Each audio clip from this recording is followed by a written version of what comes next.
예, 할렐루야 반갑습니다. 오늘은 18번째 대화설교입니다. 내 사랑하는 독자 이삭이라는 제목으로 하나님 말씀 함께 나누도록 하겠습니다. 우리가 지난 시간에 소돔과 고모라가 하나님의 심판을 받게 되고 롯의 가족들이 구원받는 장면을 살펴봤습니다. 오늘은 지난 시간에 이어서 이제 창세기 19장 30절부터 보시겠습니다. 창세기 19장 30절 말씀 보십시오. 롯이 소알에 거주하기를 두려워하여 두 딸과 함께 소알에서 나와 산에 올라가 거주하되 그 두 딸과 함께 굴에 거주하였더니 큰 딸이 작은 딸에게 이르되 우리 아버지는 늙으셨고 온 세상의 도리를 따라 우리의 배필될 사람이 이 땅에는 없으니 현재 롯의 딸들이 아버지와 함께 산에 살고 있기 때문에 남편감을 구하는 것이 어렵습니다. 그래서 롯의 큰 딸이 이제 자신들이 세상 사람, 다른 사람들처럼 결혼을 하기가 어려울 것 같다라고 생각을 했던 것 같습니다. 자, 32절 말씀 보시면 우리가 우리 아버지에게 술을 마시게 하고 동침하여 우리 아버지로 말미암아 후손을 이어가자 하고 그 밤에 그들이 아버지에게 술을 마시게 하고 큰 딸이 들어가서 그 아버지와 동침하니라. 그러나 그 아버지는 그 딸이 눕고 일어나는 것을 깨닫지 못하였더라. 롯이 술을 많이 마시고 만취 상태가 되었기 때문에 전혀 상황 파악을 하지 못했습니다. 자, 34절 말씀 보십시오. 이튿날 큰 딸이 작은 딸에게 이르되 어젯밤에는 내가 우리 아버지와 동침하였으니 오늘 밤에도 우리가 아버지에게 술을 마시게 하고 내가 들어가 동침하고 우리가 아버지로 말미암아 후손을 이어가자 하고 그 밤에도 그들이 아버지에게 술을 마시게 하고 작은 딸이 일어나 아버지와 동침하니라. 그러나 아버지는 그 딸이 눕고 일어나는 것을 깨닫지 못하였더라. 롯의 두 딸이 아버지로 말미암아 임신하고 큰 딸은 아들을 낳아 이름을 모압이라 하였으니 오늘날 모압의 조상이요 작은 딸도 아들을 낳아 이름을 베남미라 하였으니 오늘날 암몬 자손의 조상이었더라. 이 암몬과 모압 족속은 앞으로도 이제 계속 나오는 족속들인데요. 여기 PPT 화면 보시면은 이 암몬과 모압은 저 가나안 동쪽, 요단 동쪽 지역을 차지한 족속들이 되겠습니다. 이 본문의 롯의 딸들의 행위는 너무나도 참 악한 행위이고 절대로 해서는 안 될 일을 행한 것입니다. 본문은 롯의 딸들 역시 우리가 지난 시간에 살펴봤던 것처럼 이 소돔의 타락한 성문화에 물들어 있었다는 것을 우리에게 보여주고 있는 것입니다. 자, 이처럼 아무리 거룩한 믿음의 자손들이라 할지라도 타락한 사람들과 계속해서 어울리게 되면 결국 세속화되고 타락할 수밖에 없다는 것입니다. 자, 그리고 이 술이라는 것이 사람을 죄악에 빠뜨리는 강력한 수단이 되기 때문에 우리 성도님들은 이 술을 조심해야 됩니다. 자, 이제 창세기 20장으로 가겠습니다. 20장 1절 말씀 보십시오. 아브라함이 거기서 네게브 땅으로 옮겨가 가데스와 술 사이 그랄에 거류하며 다음 화면을 보시면요. 이제 글자가 좀 작으면 주보를 참조하셔도 되겠습니다. 이 그림을 보시면 이제 아브라함이 그동안 헤브론에서 거주를 하다가 이제 저 블레셋 족속들이 살고 있는 그랄 지역으로 내려가서 거류를 하게 됩니다. 자, 2절 말씀 보십시오. 그의 아내 사라를 자기 누이라 하였으므로 그랄랑 아비멜렉이 사람을 보내어 사라를 데려갔더니, 자, 지난번에 애굽에 내려갔을 때도 아브라함이 사라를 누이라고 이렇게 거짓말을 했는데요. 이번에 이 블레셋 족속들이 살고 있는 그랄 지역으로 내려가서 아브라함이 또 거짓말을 합니다. 이 블레셋 족속들은 아주 강한 족속들입니다. 그래서 이 그랄랑 아비멜렉이 자신을 죽이고 아내 사라를 차지하는 것이 두려워서 이렇게 거짓말을 한 것이죠. 이유에 어떻든 현재 아브라함의 행동은 잘못되었습니다. 우리가 믿음의 조상이라고 존경하는 아브라함도 어려운 현실 앞에서 여전히 믿음을 갖지 못하고 두려워하는 모습을 볼 수 있습니다. 이러한 아브라함의 모습이 바로 우리들의 모습이라고 할 수 있는데요. 우리는 입술로는 전능하신 하나님께서 나의 아버지다라고 고백을 하면서도 여전히 의심하고 두려워합니다.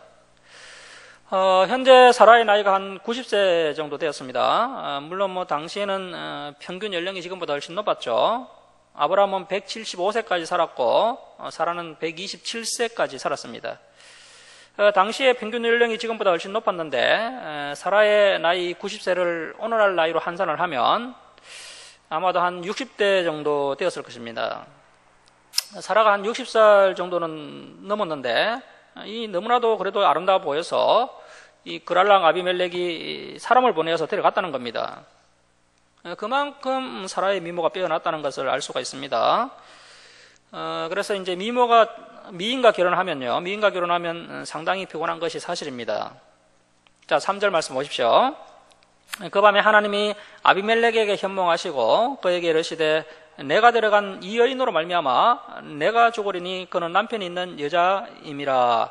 아비멜렉이 그 여인을 가까이 하지 아니하였으므로 그가 대답하되 주여 주께서 어려운 백성도 멸하시나이까. 그가 나에게 이는 내 누이라고 하지 아니하였나이까. 그 여인도 그는 내 오라비라 하였사오니 나는 온전한 마음과 깨끗한 손으로 이렇게 하였나이다.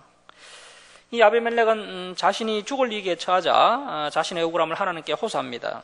분명 아브라함이 사라를 여동생이라고 하였고 사라도 아브라함을 오라비라고 하여서 그렇게 알고 데려왔다라고 말합니다. 자, 6절 말씀 보십시오. 하나님이 꿈에 또 그에게 이르시되 네가 온전한 마음으로 이렇게 한 줄을 나도 알았으므로 너를 막아 내게 범죄하지 아니하게 하였나니 여인에게 가까이 하지 못하게 함이 이 때문이니라. 이제 그 사람의 아내를 돌려보내라. 그는 선지자라. 그가 너를 위하여 기도하리니 내가 살려니와 네가 돌려보내지 아니하면 너와 내게 속한 자가 다 반드시 죽을 줄 알지니라. 이 그랄랑 아비멜렉이 보기에는 아브라함은 자신의 목숨을 건지기 위해서 아내를 여동생이라고 속이는 아주 겁쟁이로 생각이 되었습니다. 자, 그런데 하나님께서는 아브라함이 바로 하나님의 말씀을 전하는 하나님의 선지자다라고 말씀하고 계십니다. 성도 여러분, 우리는 예수님을 믿는 성도들입니다. 그런데 우리는 가끔 우리의 정체성을 잃어버리고 살 때가 많습니다. 우리는 하나님의 말씀을 전가하는 하나님의 제사장들입니다. 우리가 이 세상 사람들을 위해서 기도해 줄 때 우리의 기도를 통해 그들이 복을 받게 됩니다. 우리가 다른 사람들에게 복음을 전할 때 그 복음을 통해서 그 사람들이 영원한 생명을 받아 누리게 됩니다. 자, 8절 말씀 보십시오. 아비멜렉이 그날 아침에 일찍 일어나 모든 종들을 불러 그 모든 일을 말하여 들려주니 그들이 심히 두려워하였더라. 아비멜렉이 아브라함을 불러서 그에게 이르되 네가 어찌하여 우리에게 이렇게 하느냐?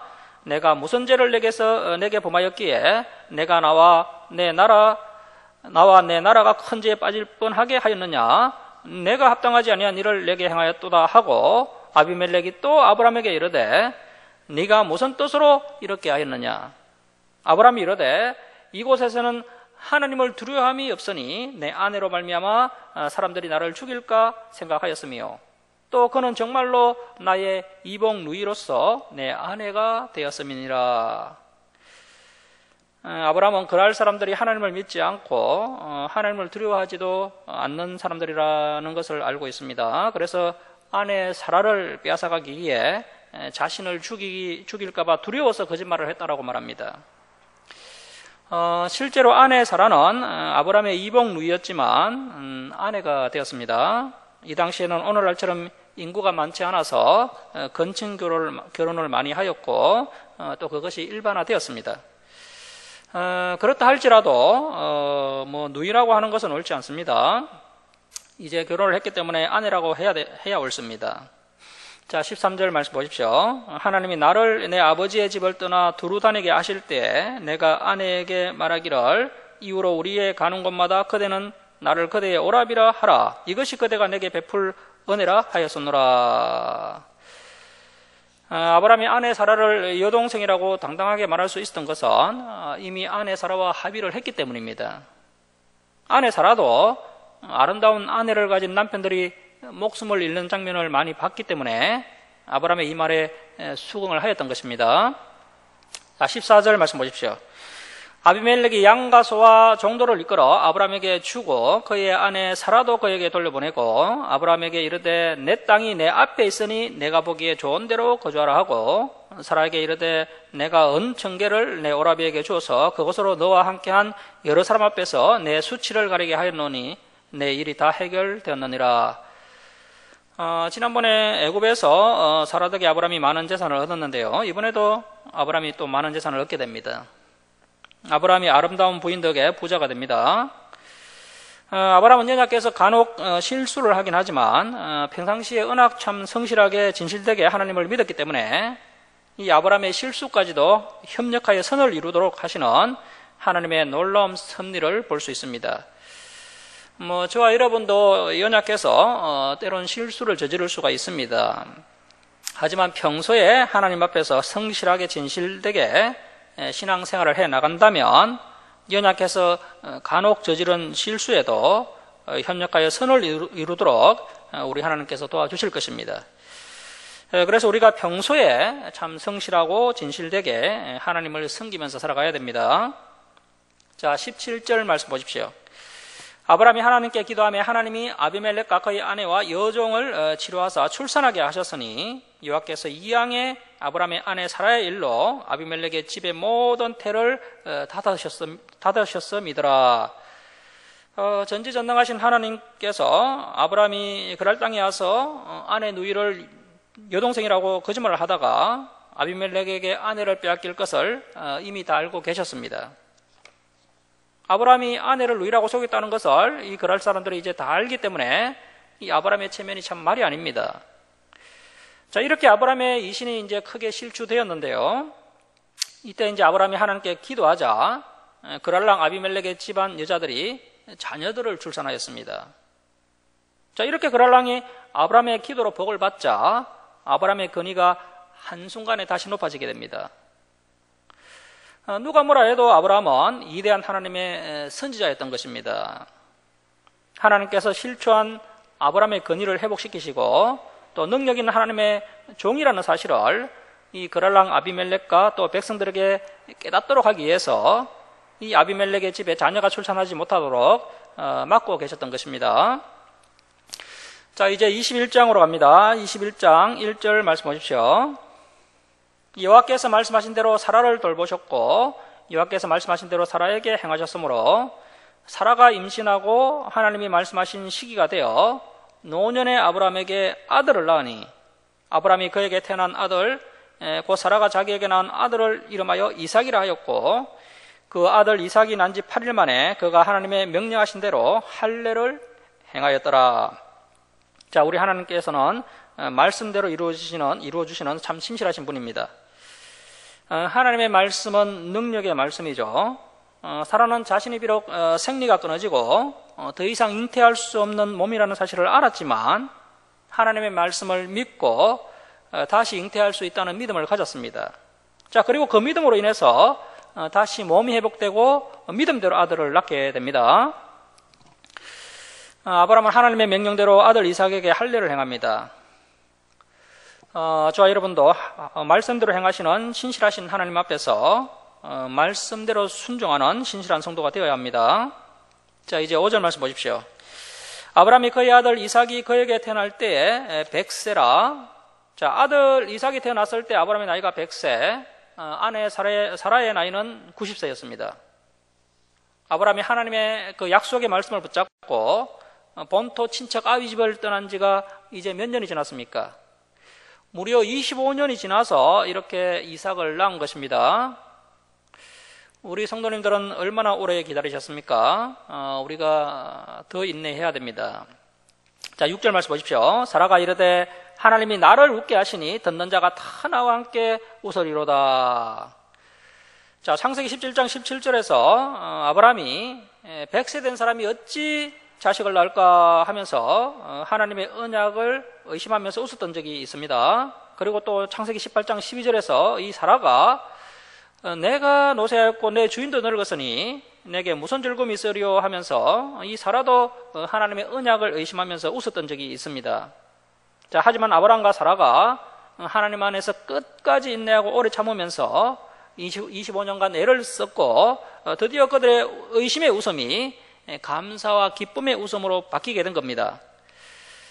저와 여러분도 때로는 하나님의 말씀이 믿어지지 않을 때가 있습니다. 그 말씀 앞에서 자주 섞인 웃음이 나올 때가 있습니다. 하지만 끝까지 하나님 말씀 안에서 인내를 하고 애를 쓰면 하나님께서 저와 여러분을 웃게 하실 날이 반드시 올 줄 믿으시기 바랍니다. 자, 7절 말씀, 7절 우리 함께 읽겠습니다. 시작. 또 이르되 사라가 자식들을 젖먹이겠다고 누가 아브라함에게 말하였으리오마는 아브라함의 노경에 내가 아들을 낳았도다 하니라. 이미 다 늙은 할아버지 할머니가 아들을 낳고 젖을 먹이겠다고 하면 늙은이들이 미쳤다고 손가락질을 할 것입니다. 자, 그런데 아브라함과 사라는 실제로 아들을 낳았고 이제 사람들 앞에서 마음껏 웃으면서 살아계신 하나님을 자랑할 수 있게 되었습니다. 자, 8절 말씀 보십시오. 아이가 자라매 젖을 떼고 이삭이 젖을 떼는 날에 아브라함이 큰 잔치를 베풀었더라. 옛날에는 지금처럼 의술이 발전하지 못해서 아이들이 많이 태어나도 다 살지 못하고 많이 죽었습니다. 그래서 유대인들은 아이들이 보통 만 3살이 되면 이제 젖을 떼는데요. 그때 잔치를 했습니다. 자, 이렇게 이제 이삭이 만 3세 정도 되었고, 그리고 아브라함이 하갈에게서 낳은 이스마엘은 이제 만 17세 정도가 되었습니다. 이삭이 젖을 때는 이 경사스러운 잔칫날에 아주 불미스러운 일이 발생하게 됩니다. 이스마엘이 이삭을 괴롭히는 일이 발생했던 겁니다. 자, 9절 말씀 보십시오. 사라가 본즉 아브라함의 아들 애굽 여인 하갈의 아들이 이삭을 놀리는지라. 자, 성경에는 단순하게 하갈의 아들이 이삭을 놀렸다라고 되어 있는데요. 이 놀렸다는 히브리어가 메사학입니다. 메사학. 이것은 그냥 놀리는 정도가 아니라 성적으로 괴롭히는 행동을 했다는 뜻입니다. 어른들은 잔치하느라고 바쁜 가운데 나이가 17살 정도 된 이스마엘이 한 4살 정도 된 어린 이삭을 데리고 사람들이 잘 모지 못하는 곳으로 가서 성추행을 벌인 겁니다. 요즘은 미성년자 성추행은 아주 큰 범죄에 속합니다. 어린아이들은 자신의 의사표현을 잘 못하기 때문에 피해 사실을 부모들에게 제대로 알리지도 못합니다. 이스마엘은 가나안 사람들과 어울려 놀면서 음란하고 나쁜 행동을 배워서 어린 이삭에게 똑같이 성추행을 했던 것 같습니다. 마침 이 장면을 사라가 목격을 하였습니다. 사라가 가만히 있을 리가 없죠. 아브라함에게 하갈과 이스마엘을 당장 내쫓으라고 말을 합니다. 자, 10절 말씀 보십시오. 그가 아브라함에게 이르되 이 여종과 그 아들을 내쫓으라. 이 종의 아들은 내 아들 이삭과 함께 기업을 얻지 못하리라 하므로 아브라함이 그의 아들로 말미암아 그 일이 매우 근심이 되었더니 하나님이 아브라함에게 이르시되 내 아이나 내 여종으로 말미암아 근심하지 말고 사라가 내게 이런 말을 다 들으라. 이삭에게서 나는 자라야 내 씨라 부를 것임이니라. 아마도 이제 이 하갈과 이스마엘이 넘보지 말아야 할 것을 넘보고 있었던 것 같습니다. 바로 이제 아브라함의 상속권을 이스마엘이 이제 17세 정도가 될 때까지 포기하지 않고 넘보고 있었던 것 같습니다. 자, 그래서 하나님께서 이삭에게서 난 자라야 내 씨라 부를 것임이니라 분명히 말씀하시면서 하갈과 이스마엘을 보내는 것이 좋겠다라고 말씀하신 겁니다. 자, 18절 말씀 보십시오. 그러나 여종의 아들도 내 씨니 내가 그로 한 민족을 이루게 하리라 하신지라.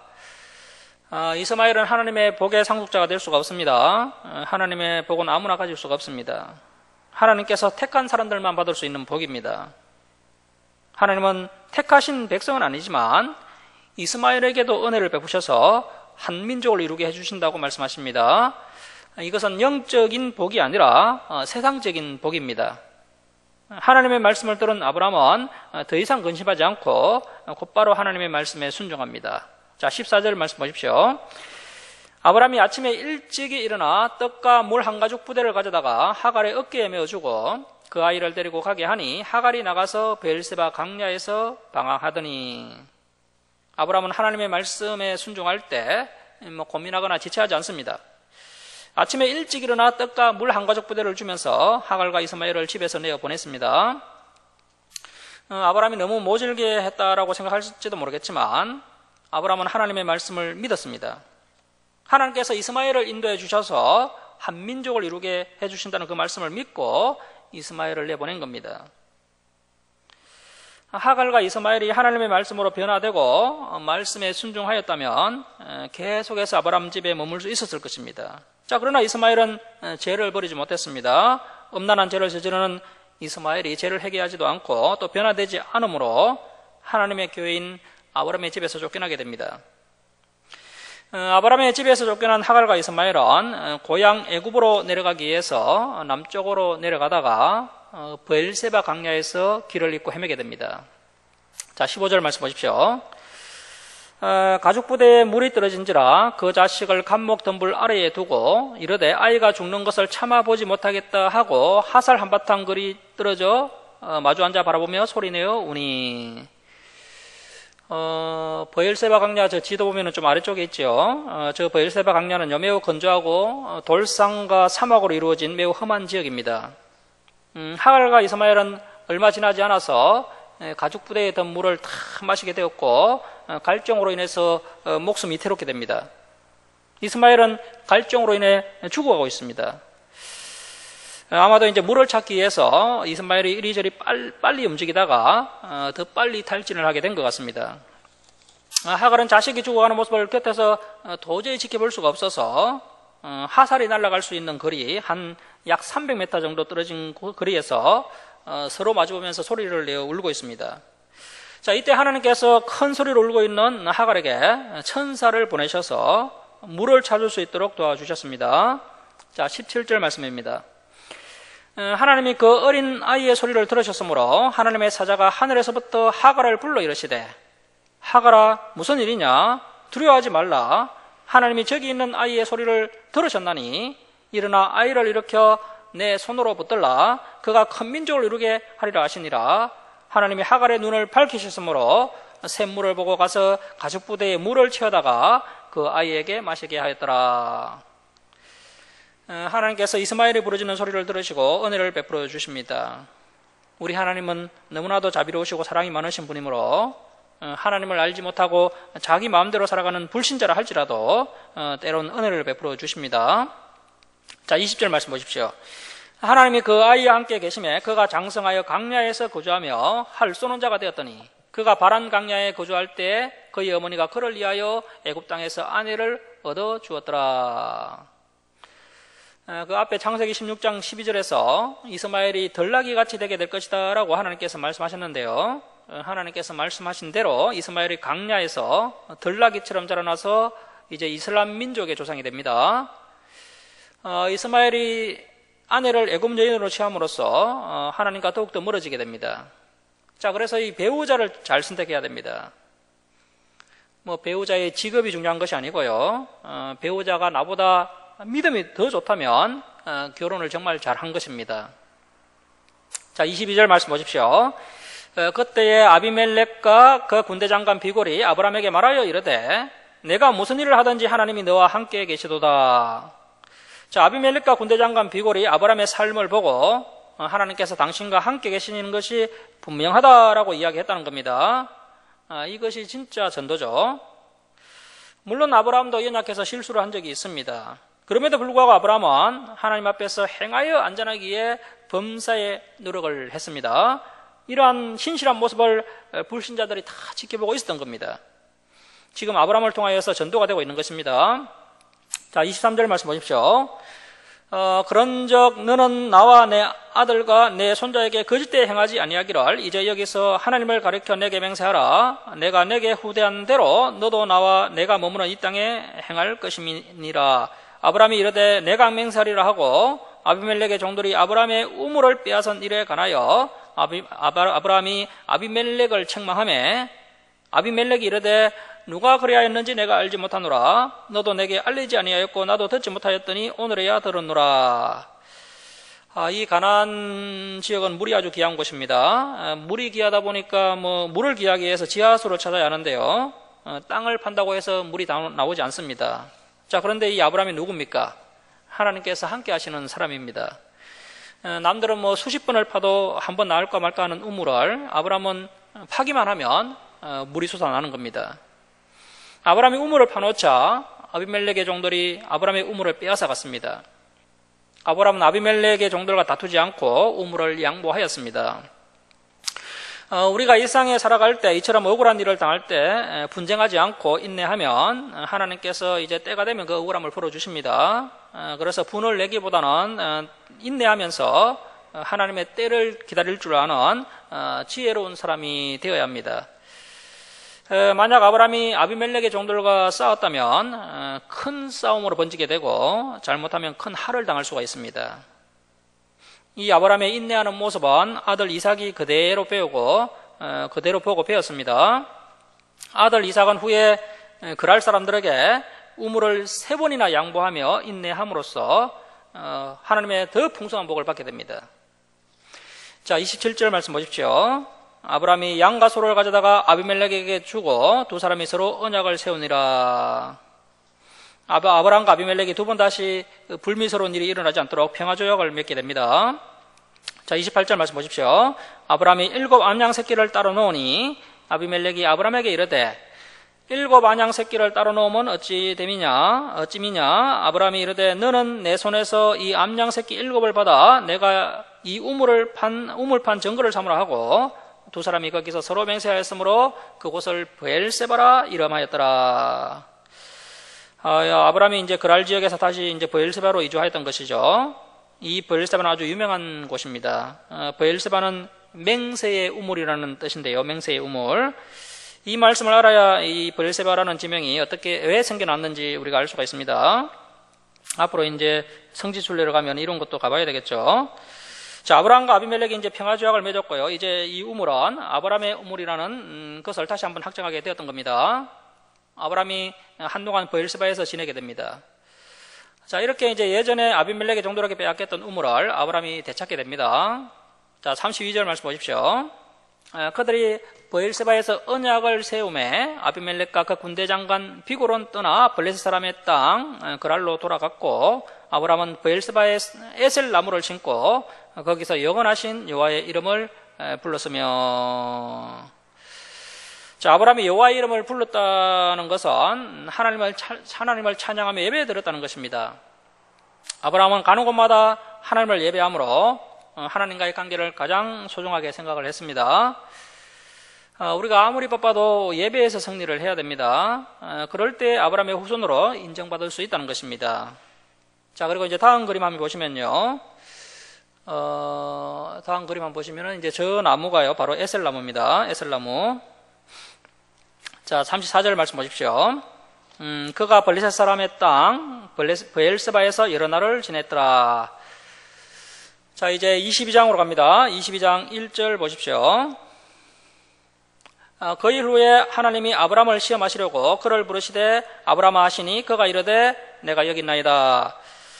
자, 하나님께서 오늘도 이 예배 시간을 통하여서 저와 여러분을 부르실 때 네, 주님 제가 여기 있습니다라고 즉시 응답할 수 있는 우리 성도님들이 되어야 됩니다. 자, 여기서 이제 그 일 후에라는 것은요, 시간이 많이 흘러갔다는 것입니다. 자, 21장 8절에서 이제 이삭의 나이가 만 3세였죠. 만 3세. 한 4살 정도 되었었는데요. 자, 그런데 이제 22장에서는 이삭이 많이 성장을 해서 아버지 아브라함과 3일 길을 걸어가고 또 그 짐을 지고 산을 오를 만큼 많이 성장을 했습니다. 그래서 이제 신학자들은 이때 이제 이삭의 나이가 대략 한 17세에서 18세 정도로 보고 있습니다. 그러니까 21장과 22장 사이에 15년의 시간이 흘러갔다는 것입니다. 15년의 시간 동안 아브라함의 믿음이 굉장히 많이 성장을 합니다.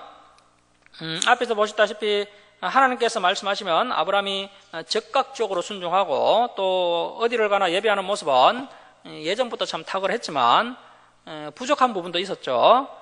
아브라함이 어려운 상황 가운데 처하면 두려워하기도 하고 때로는 거짓말을 하기도 하였는데 15년 동안 아브라함이 굉장히 성장하고 성숙했다는 것을 이 21장을 통해서 우리가 알 수 있습니다. 여러분, 우리가 이 주사랑교회를 만나고 또 진리를 만나서 이제 15년 정도 이제 세월이 지나가면요, 우리가 아브라함처럼 성장을 해야 됩니다. 이것이 이제 하나님께서 우리에게 주신 기회인데 아브라함은 그 기회를 잘 붙잡고 15년이라는 시간 동안 놀라운 성화를 이루어냈다는 것입니다. 그 이야기가 22장의 내용입니다. 자, 하나님께서 이제 아브라함을 시험하시려고 부르셨는데 하나님의 이 시험은 유혹적 시험이 아니고요, 테스트적 시험이었습니다. 하나님께서 가끔 이렇게 테스트를 하십니다. 저와 여러분도 테스트를 하십니다. 지금 이제 아브라함의 나이가 대략 한 117세에서 한 118세 정도로 추정이 됩니다. 약 한 42년 전에, 42~3년 전에 하나님께서 아브라함을 하란에서 처음 부르셨죠.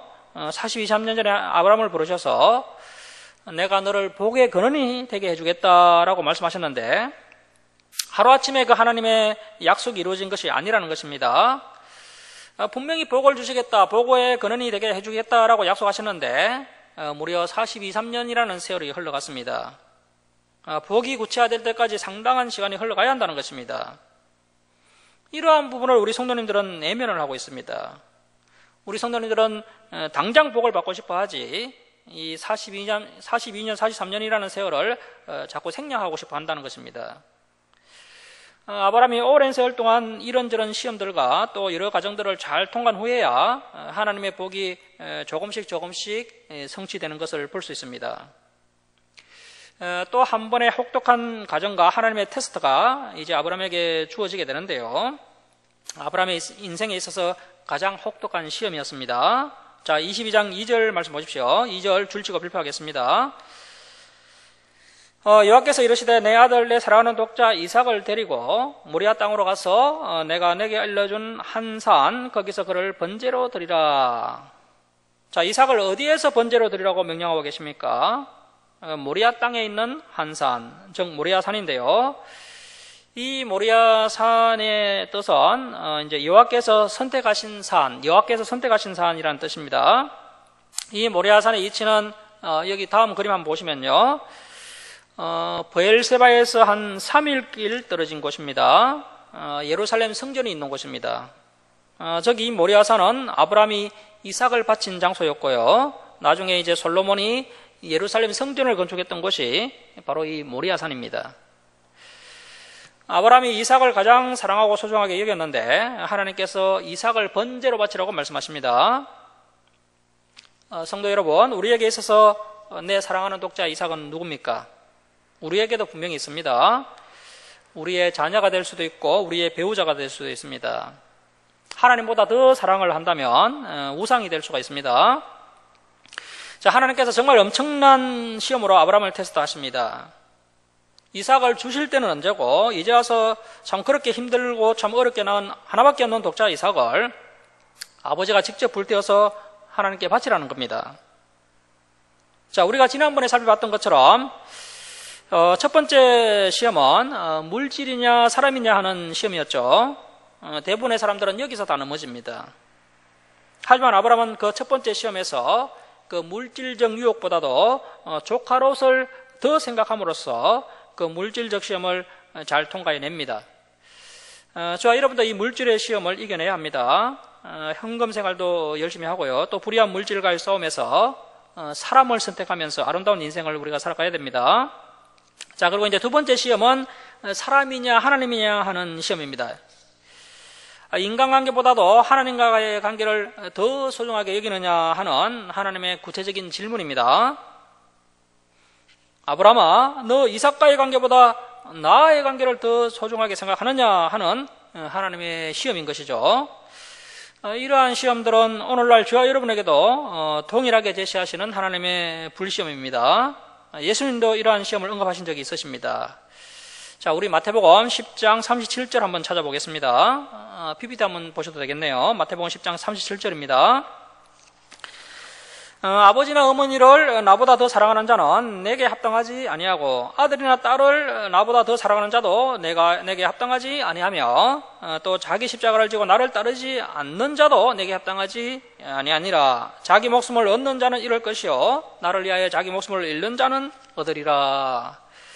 자, 하나님을 따르고자 한다면 하나님과의 관계가 참 너무나도 소중하기 때문에 인간관계가 깨어지는 정도의 아픔은 각오해야 한다는 것입니다. 우리가 이렇게 하나님을 선택하면 나중에 사람과의 관계도 다 회복이 됩니다. 아브라함과 이삭의 관계에서도 아브라함이 하나님과의 관계를 단호하게 선택을 했더니 나중에 이삭과의 관계도 하나님께서 회복시켜 주시는 장면을 우리가 보게 됩니다. 오늘날 주일에 모임이 얼마나 많습니까? 주일 예배가 너무나도 소중하기 때문에요. 우리가 손해를 각오해야 됩니다. 그러한 것을 넘어서지 못하면 죽을 때까지 우리의 신앙은 한치의 성장도 이루지 못하게 됩니다. 자, 여러분, 우리가 물질 앞에서 하나님을 선택하실 수 있겠습니까? 인간관계 앞에서 하나님을 선택할 수 있겠습니까? 하나님께서 아브라함에게 하신 이 마지막 결정적인 시험이 바로 이 100살에 얻은 내 사랑하는 독자 이삭을 직접 불태워서 바치라는 것이었습니다. 너무나도 참 아프고 힘겨운 시험이었지만 아브라함은 이 혹독한 하나님의 시험을 묵묵히 감당해 나갑니다. 자, 22장 3절 보십시오.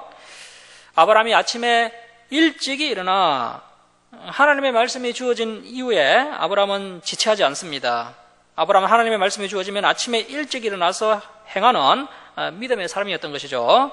자, 아브라함이 아침에 일찍이 일어나 나귀의 안장을 지우고 두 종과 그의 아들 이삭을 데리고 번제에 쓸 나무를 쪼개어 가지고 떠나 하나님이 자기에게 일러주신 곳으로 가더니 지금 상황이 참 이해할 수 없는 상황이었지만 아브라함은 하나님의 말씀에 순종하기 위해서 세밀하게 준비를 해서 길을 떠납니다.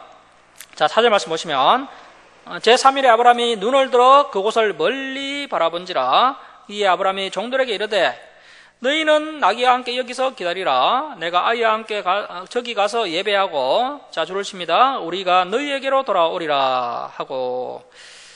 자, 이 본문에서 아브라함이 분명히 우리가 너희에게로 돌아오겠다라고 말을 합니다. 다시 말하면 아브라함이 아들 이삭과 함께 돌아오겠다는 것입니다. 자, 이삭을 번제로 드리면 분명히 혼자 돌아와야 하죠. 하지만 아브라함은 이삭을 번제로 드리면 하나님께서 이 이삭을 다시 살리신다는 것을 굳게 믿었던 것입니다. 하나님께서 아브라함에게 부활신앙을 심어주신 것이죠. 자, 히브리서 11장 19절을 보시면 이렇게 말씀하고 계십니다.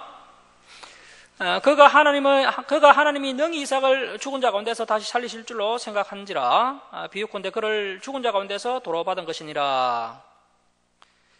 자, 아브라함의 아내가요, 아브라함의 아내 사라가 생리가 끊어졌고, 그래서 이제 죽은 태에서 하나님의 능력으로 독자 이삭이 태어났습니다.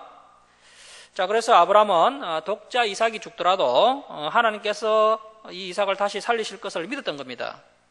이 이삭을 통해서 아브라함의 후손이 창대하게 될 것이다라는 그 하나님의 말씀을 온전히 아브라함이 믿었던 것이죠. 자, 이제 창세기 22장 6절 말씀 보십시오. 22장 6절입니다. 아브라함이 이에 번제나무를 가져다가 그의 아들 이삭에게 지우고 자기는 불과 칼을 손에 들고 두 사람이 동행하더니 이삭이 그 아버지 아브라함에게 말하여 이르되 내 아버지여 하니 그가 이르되 내 아들아 내가 여기 있노라. 이삭이 이르되 불과 나무는 있거니와 번제할 어린 양은 어디 있나이까? 아브라함이 이르되 내 아들아 번제할 어린 양은 하나님이 자기를 위하여 친히 준비하시리라 하고 두 사람이 함께 나아가서 아버지 아브라함은 사랑하는 독자 이삭을 죽이기 위해 한 손에는 칼을 잡고 한 손에는 불을 들고 아들을 앞세우고 모리아산으로 올라가고 있습니다. 번제를 드릴 장작을 메고 묵묵히 모리아산을 올라가는 이삭의 이 순종하는 모습은 십자가를 지고 골고다 언덕을 올라가는 예수님의 모습과 많이 닮았습니다. 자, 9절 말씀 보십시오. 하나님이 그에게 일러주신 곳에 이른지라 이에 아브라함이 그곳에 제단을 쌓고 나무를 버려놓고 그의 아들 이삭을 결박하여 제단 나무 위에 놓고 손을 내밀어 칼을 잡고 그 아들을 잡으려 하니. 자, 이 말씀에서 우리는 이 독자 이삭의 믿음에 대해서도 한번 생각을 해봐야 됩니다. 자, 이때 이삭의 나이가 한 17세, 18세 정도 되었고요. 한참 힘이 양성한 청년으로 자라가고 있는 때입니다.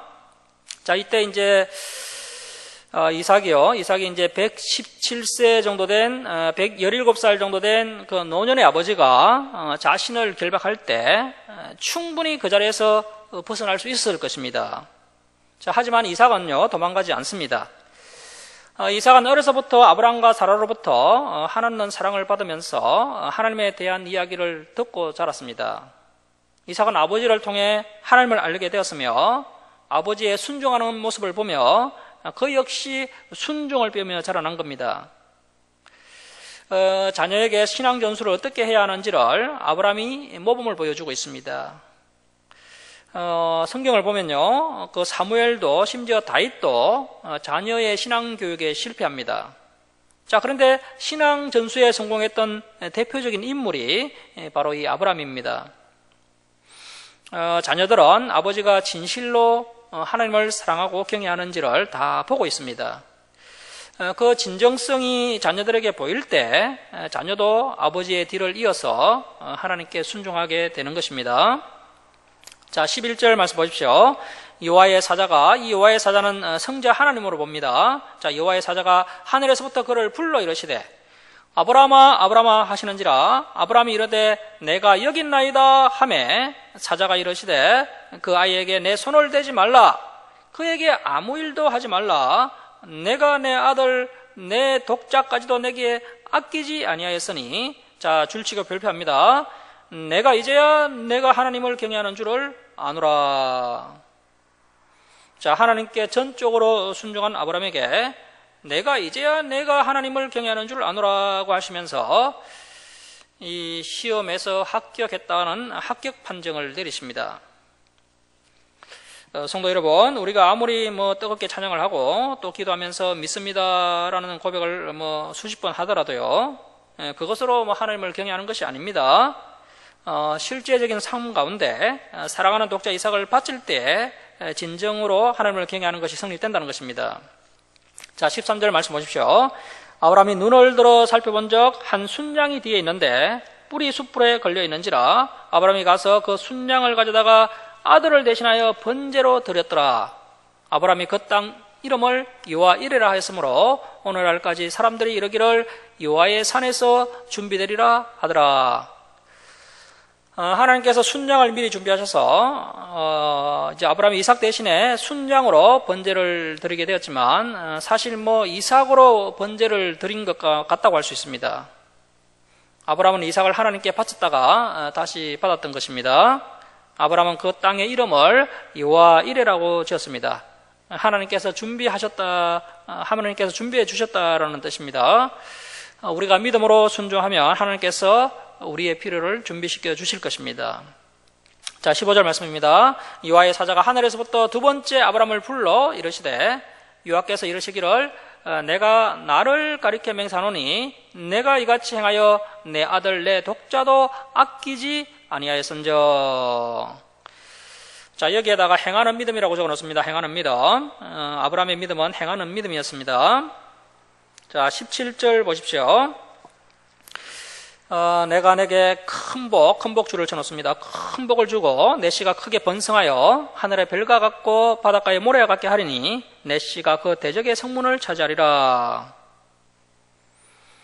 자, 아브라함의 씨는 이삭이라고 볼 수 있지만요, 궁극적인 의미로 보면 메시아라고 볼 수 있죠. 그래서 이제 예수 그리스도께서 이제 사탄의 건설을 물리칠 것이다라는 예언의 말씀이 되겠습니다.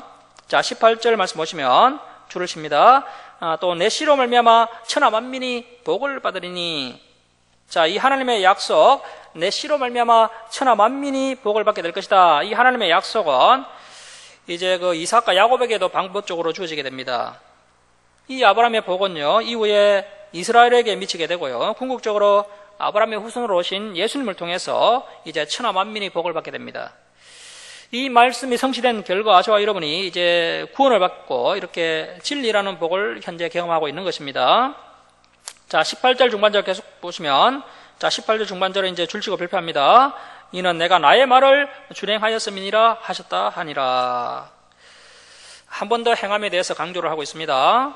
그 17절에서 하나님께서 직접 큰 복이라고 말씀하셨는데요, 하나님께서 큰 복이라고 하셨으면 얼마나 크고 좋은 복이겠습니까? 그런데 이 하나님의 큰 복을 받는 비결은 하나님의 말씀을 아는 것에서 넘어서서 이 하나님의 말씀을 준행할 때에 이 하나님의 큰 복이 나의 복으로 임하게 된다는 사실입니다. 자, 19절 우리 마지막으로 함께 읽겠습니다. 자, 시작. 이에 아브라함이 그의 종도에게로 돌아가서 함께 떠나 브엘세바에 이르러 거기 거주하였더라. 말씀을 마치도록 하겠습니다. 사랑하는 성도 여러분, 물질 앞에서 하나님을 선택할 수 있겠습니까? 인간관계 앞에서 하나님을 선택할 수 있겠습니까? 우리에게 내 사랑하는 독자 이삭은 누굽니까? 실제적인 삶 가운데 사랑하는 독자 이삭을 바칠 수 있는, 진정으로 하나님을 경외하고 사랑하는 신앙인으로 성장하는 저와 여러분이 될 수 있기를 주님의 이름으로 축원합니다. 기도하겠습니다.